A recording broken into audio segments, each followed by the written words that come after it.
4-foot gauge Fire Queen was delivered to Dinorwig in 1848 to take slate from Dinorwig Quarry to Port Dinorwig, 7 miles away. She was built by Alfred Horlock and Company, marine engineers of Northfleet Ironworks in Kent. A sister locomotive was also constructed, called Jenny Lind, and each engine cost about £1,200 ex-works, quite a bit in those times. She was withdrawn from service in 1886, after, as far as we know, 38 years of steady work. But after that, she wasn't scrapped. She was locked away in a shed at Gilfach for 80 years, a lifetime. Boyd, in his superb work, Narrow Gauge Railways in North Carnarvonshire, writes that the daughter of the quarry owner, George William Duff Ashton Smith, had taken a shine to the loco and didn't want it scrapped. It's a nice story, but I can't find any proof of it, nor does it really tally up with the facts. Fire Queen was withdrawn in 1886, but Ashton Smith wasn't married until 1888. I suspect Susan Turner, in her book The Padarn and Penryn Railways, is correct when she writes that Fire Queen was placed in store in a tiny private museum. The quarry management cared about it though, because the Dinorwig apprentices were ordered to clean Fire Queen in her shed every week. Other things were put inside too.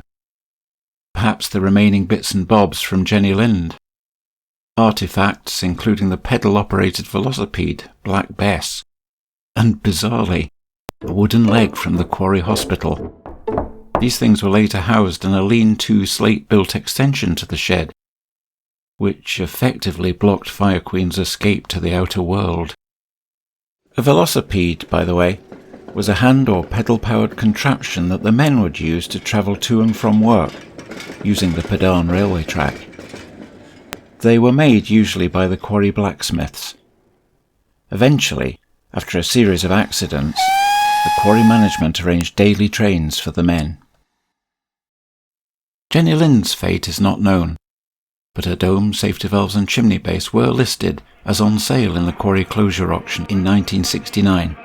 What happened to them after that is anybody's guess. But let's look a bit more closely at Horlock, the makers of Fire Queen.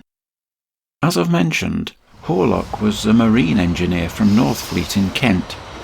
So why was he chosen when there were other more illustrious manufacturers nearer to hand, such as De Winton of Caernarvon, or even George England, who built the first Festiniog engines? Keith Jaggers cleverly suggests that Ashton Smith chanced upon the name Horlock in a trade periodical. It was a name familiar to him, as he had a fox hunting friend of the same name. When you can afford to run one of the biggest slate quarries in the world, own several steam yachts, a private zoo, and be master of umpteen packs of hounds, a gamble on a couple of railway locomotives built by someone with a familiar name seems a trifling matter, I guess. Horlock specialised in marine engines, but he was talented. He made engines for a local Northfleet shipbuilder in the late 1830s while still in his teens. In May 1874, he started up his Northfleet Ironworks, with some financial help from an uncle. Then he moved in to a substantial residence in Granby Place, Northfleet, which still exists and is a listed building. Here it is today.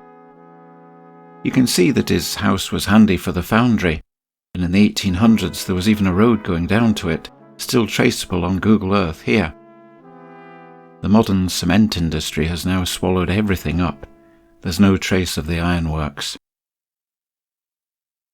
When contacted by the quarry, Horlock turned to G and J Rennie, who were the closest locomotive builders.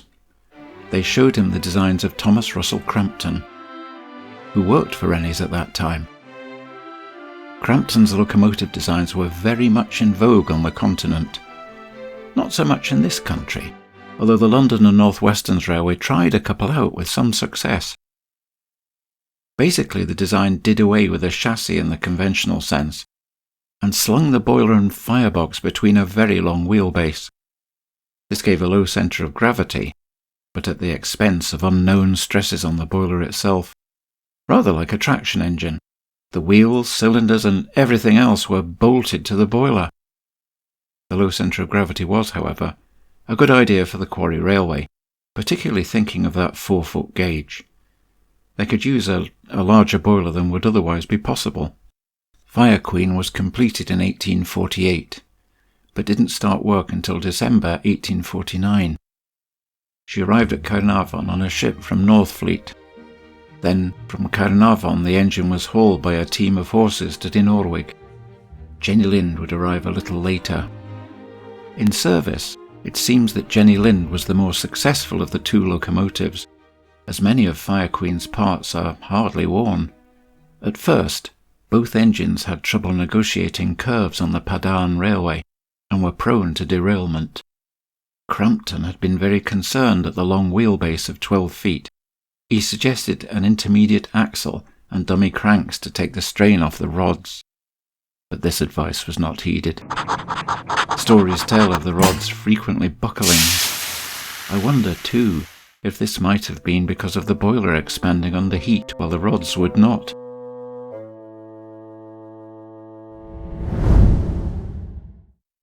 But Fire Queen is special, because at the time of building, machine tools were in their infancy.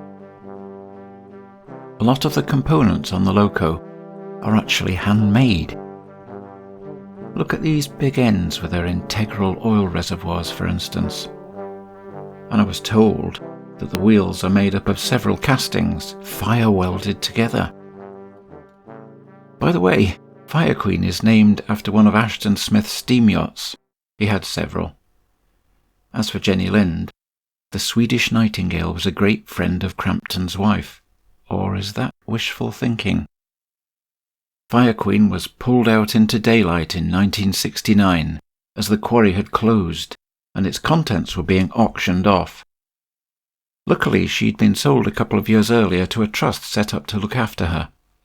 So, she escaped being taken away to the USA, as happened to several of the quarry Hunslets who have, like Winifred here, only recently returned to these shores. So where was Fire Queen going to? Her new home was to be at Penrhyn Castle Museum.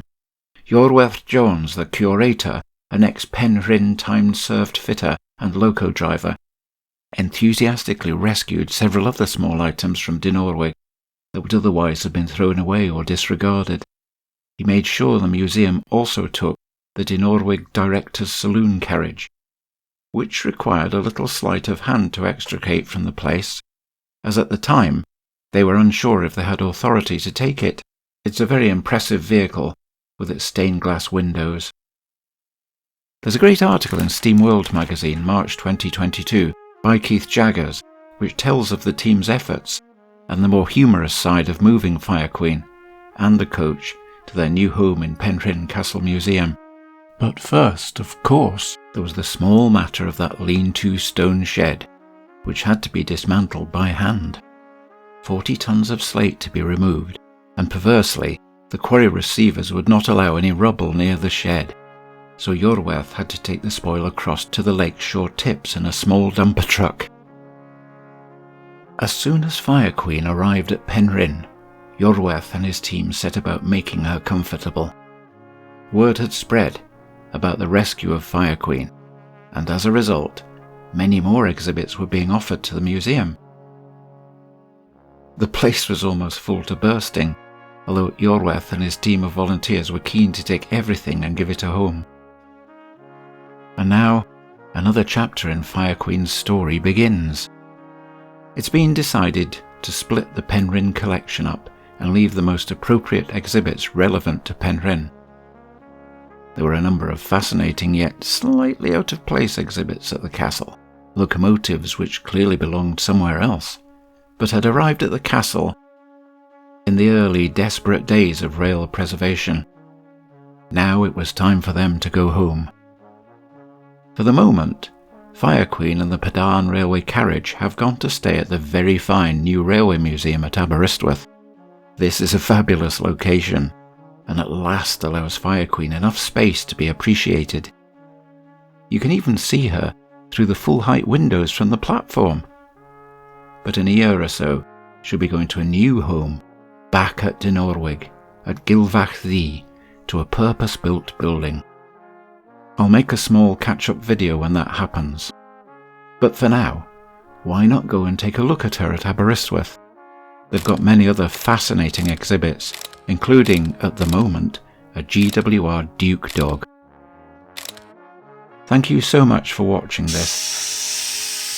Stay tuned for more railway content from me soon.